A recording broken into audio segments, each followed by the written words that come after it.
PMI di Taiwan ini mengaku harus membayar 30.000 NT dolar atau setara dengan kurang lebih 15 juta rupiah gara-gara jengkol 1 kilogram.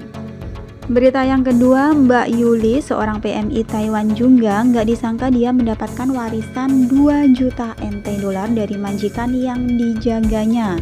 Kalau dirupiahkan itu udah lebih dari 1 miliar rupiah. Assalamualaikum warahmatullahi wabarakatuh. Halo sahabat dunia BMI, welcome back to my channel.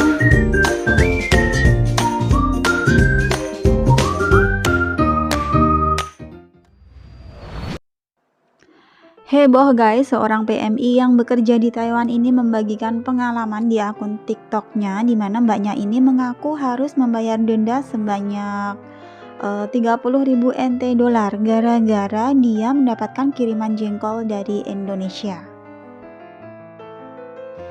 Ya, jadi kan ceritanya mbaknya ini kangen ya, pengen makan jengkol, makanya mbaknya ini beli dari Indonesia dan dikirim ke Taiwan. Siapa sangka jengkol tersebut dicekal oleh pihak bea cukai dan mbaknya dikirimin surat denda yang harus dibayar dan jumlahnya itu sebesar 30.000 NT dolar atau kurang lebih sekitar 15 juta rupiah untuk 1 kilogram jengkol guys.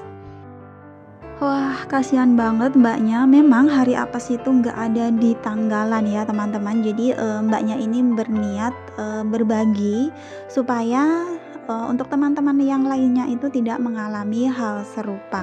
Nggak boleh sembarangan paket dari Indonesia masuk ke Taiwan seperti jengkol, pete, terus daging-dagingan itu nggak boleh sembarangan kirim ke Taiwan ya. Boleh kirim, cuma ada prosedurnya, ada aturannya masing-masing. Jadi untuk seperti pete, jengkol itu harus melalui karantina dulu. Kalau sembarangan kirim lewat ekspedisi bisa-bisa kena denda. Bayangkan 30.000 NT dolar itu kalau kerja di informal 2 bulan gaji guys, sayang banget kan? Mbaknya ini menceritakan pertama ia mendapat surat dari bea cukai itu pada bulan Maret lalu, terus dia langsung lapor ke agen, sama agen sudah diurus semuanya. Udah ada 9 bulan ya sejak surat yang pertama itu datang. Dikiranya masalah mengenai jengkol itu udah selesai, udah kelar, ternyata belum. Bulan Desember ini surat yang kedua yaitu surat denda datang. Dalam surat denda tersebut harus membayar sebesar 30.000 NT dolar dan harus dibayarkan dalam jangka waktu 10 hari. Jika tidak dibayarkan dengan segera, maka bisa-bisa mbaknya ini diekstradisi di Indonesia secara tidak langsung dideportasi. Nah, luar biasa banget kan guys, hanya karena jengkol akibatnya itu bisa menjadi fatal. Kasihan, turut prihatin buat mbaknya dan terima kasih juga ya karena udah berbagi pengalaman supaya agar kita itu semuanya bisa tahu ya, bisa lebih berhati-hati dalam mengirimkan paket dari Indonesia.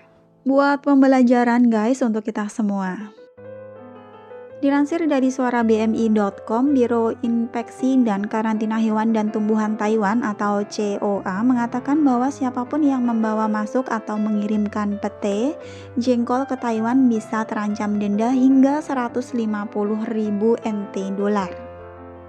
Buah pete atau jengkol yang dalam bahasa Mandarin dinamakan Shengxian Choto atau Baketo merupakan salah satu jenis tumbuhan biji-bijian dan ada polongnya. Apabila dibawa masuk Taiwan harus melalui karantina terlebih dahulu.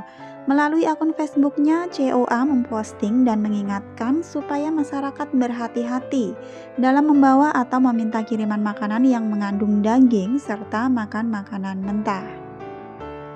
Seperti halnya membawa atau mengirimkan petai atau jengkol itu termasuk melakukan pelanggaran bibit tanaman dan buah segar, bisa dikenakan denda hingga 150.000 NT dolar. COA juga menjelaskan jenis produk tanaman yang diimpor dari luar negeri harus mengikuti prosedur yang berlaku di Taiwan, yaitu berasal dari negara atau wilayah yang dikenal, menerbitkan sertifikat karantina resmi sesuai dengan hukum dan peraturan yang ada di Taiwan, juga proaktif menyatakan dan lulus prosedur karantina. Sebagaimana diketahui, akibat dari adanya wabah COVID-19, banyak warga asing di Taiwan yang tidak bisa pulang ke negara asal sehingga menyebabkan mereka rindu dengan makanan khas dari kampung halaman. Mereka ada yang meminta teman maupun kerabat dari kampung halaman untuk mengirimkan produk makanan dari daging hewan dan tumbuhan ke Taiwan. Menurut COA, hal tersebut termasuk ilegal. Sanksinya tidak hanya akan ada dikenakan denda, tetapi juga harus bertanggung jawab atau dipidana. Dalam postingannya, COA juga meminta dan mengingatkan supaya semua lebih berhati-hati karena apabila barang tersebut dikirim ke Taiwan, pasti akan dibungkus dan dimusnahkan. Oke, berita yang kedua guys, ini kebalikannya, yaitu nasib baik yang dialami oleh seorang PMI atas nama Mbak Yuli. Nggak disangka dia dapat warisan dari majikannya senilai yang sangat fantastik, yaitu sebesar 2 juta NT dolar. Itu kalau dirupiahkan udah lebih dari 1 M. Berita tentang Mbak Yuli dan juga majikannya yang merupakan sang aktor ini viral ya di berbagai media sosial. Seorang aktor Taiwan, Chen Song-yong, meninggal pada usia 80 tahun pada hari Jumat 17 Desember 2021 pukul 15.07 di Rumah Sakit Cangkung Taoyuan setelah berjuang melawan sejumlah penyakit selama beberapa tahun terakhir. Chen Song-yong yang statusnya tidak menikah itu selama beberapa tahun sakit, ia ditemani dan dirawat oleh seorang PMI bernama Yuli. Sebagaimana diketahui teman-teman, Chen Song-yong ini memulai karirnya pada tahun 1970 dan pada tahun 1989 ia memenangkan penghargaan kuda emas untuk drama sejarah Taiwan, A City of Sadness yang disutradarai oleh Hou Xiaoxian. Dia pensiun dari industri hiburan pada tahun 2000 dan kesehatannya terus menurun sejak itu. Dia menderita stroke pada tahun 2006.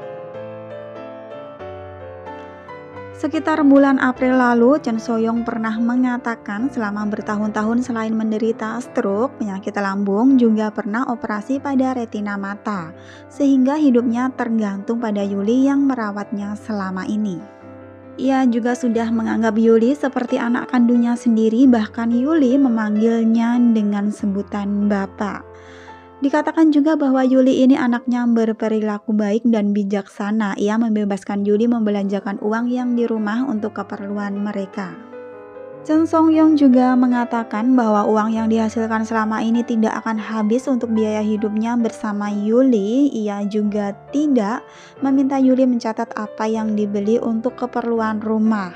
Ia juga mengatakan bahwa pada saat Yuli pulang nanti akan menghadiahkan sejumlah uang senilai 2 juta NT kepada dia untuk membeli tanah dan juga untuk buka usaha.